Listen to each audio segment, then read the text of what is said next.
Day by day, we all continue to bear witness to the subjugation of the entire world through despotic and repressive laws being arbitrarily enacted by a cabal of godless, fiendish despots, using the pandemic as an opportunity to strip the people of our God-given right to autonomy concerning the substances that we choose to allow or not allow to be injected into our own bodies. The mandates that are being implemented by these satanically inspired, oppressive regimes, led and directed by the United Nations World Health Organization and the CDC, is a result of their collusion, acting together in secret to bring about the one world government of Antichrist. Unfortunately, the persecution of those who refuse to be crowned with the venom of the serpent is only in its infancy. If there is any question about the United Nations' role in the formation of the one world government of Antichrist, all one has to do is look at the United Nations statue that was recently erected. The statue is supposedly a guardian for international peace and security, and it sits on the Visitors Plaza outside of UN headquarters. The guardian is a fusion of a jaguar and eagle and was donated by the government of Oaxaca, Mexico. It was created by artists Jacob and Maria Angeles.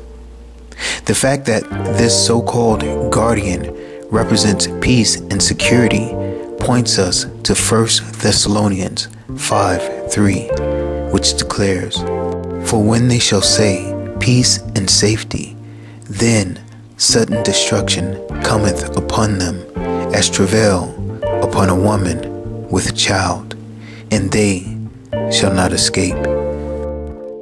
They claim that the guardian, a fusion of a jaguar and eagle, are animals that are representative of Mexico's pre-Hispanic and national history.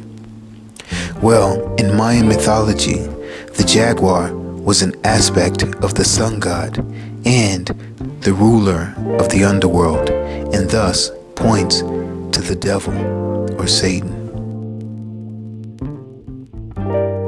The eagle was a symbol of the sun and a representation of the god Huitzilopochtli, the Aztec god of war, who was served by fallen warriors. Thus, the image represents the king of the underworld, the fallen angel, the devil, and Satan. We were told that this image was the creation of Jacob and Maria Angeles. The name Jacob means the supplanter, the one who takes the place of another, and is a reference to the Antichrist or false Messiah. The name Maria means of the sea, a reference to the beast from the sea. Maria also means rebellious. The name Angeles means angels. Therefore, the names of the creators of this image actually means the supplanter, the one who takes the place of Christ, the Antichrist, or false Messiah, is the beast from the sea, the rebellious, fallen angel. The image of the guardian is similar to the description given of one of the four great beasts, which are four kings that shall arise out of the earth, as found in Daniel chapter 7, verse 4, which declares, "The first was like a lion, and had eagle's wings. I beheld till the wings thereof were plucked, and it was lifted up from the earth, and made to stand upon the feet as a man, and a man's heart was given to it." The image is also similar to that of the beast in Revelation 13:1 and 2, which declares, And I stood upon the sand of the sea, and saw a beast rise up out of the sea, having 7 heads and 10 horns, and upon his horns 10 crowns, and upon his heads the name of blasphemy. And the beast which I saw was like unto a leopard, and his feet were as the feet of a bear, and his mouth as the mouth of a lion.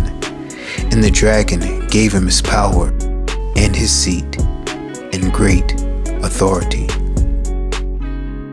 Through this image and the policies concerning the pandemic being dictated by the World Health Organization and the CDC, we are seeing world governments move in lockstep towards the one world government of Antichrist.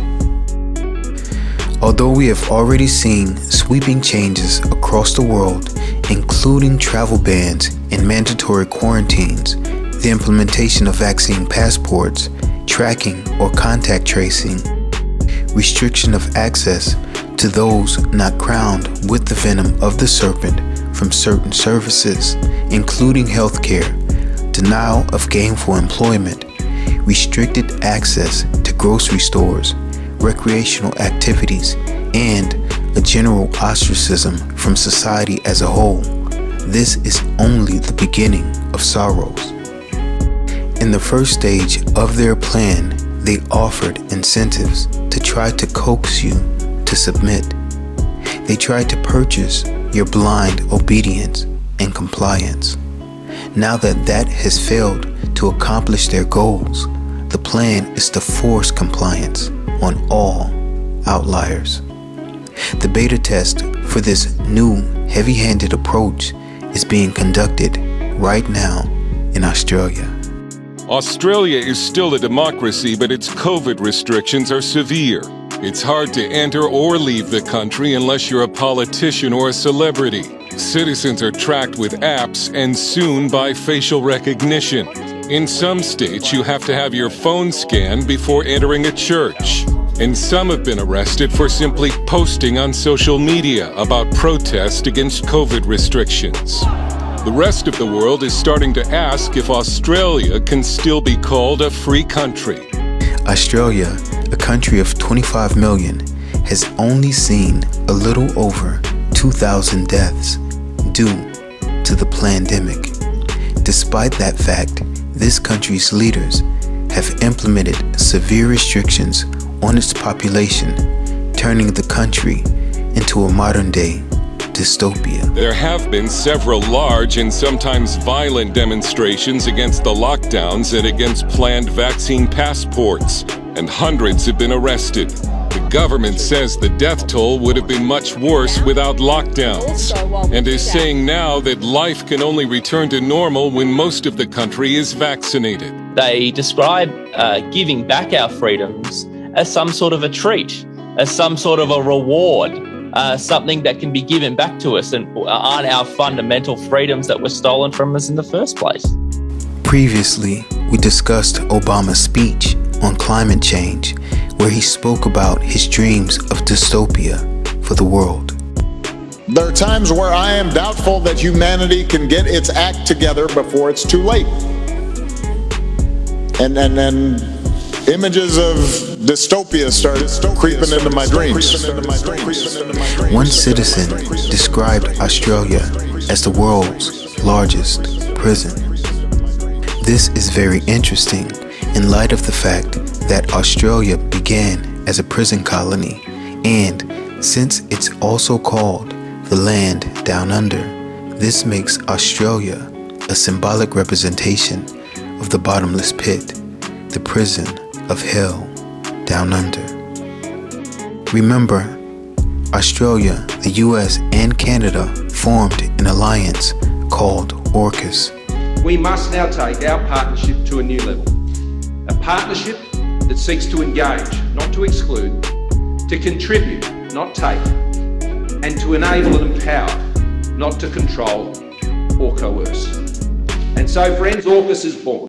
I told you then that this alliance called AUKUS was symbolically meant to represent AUKUS, the god of the underworld, the devil, and Satan.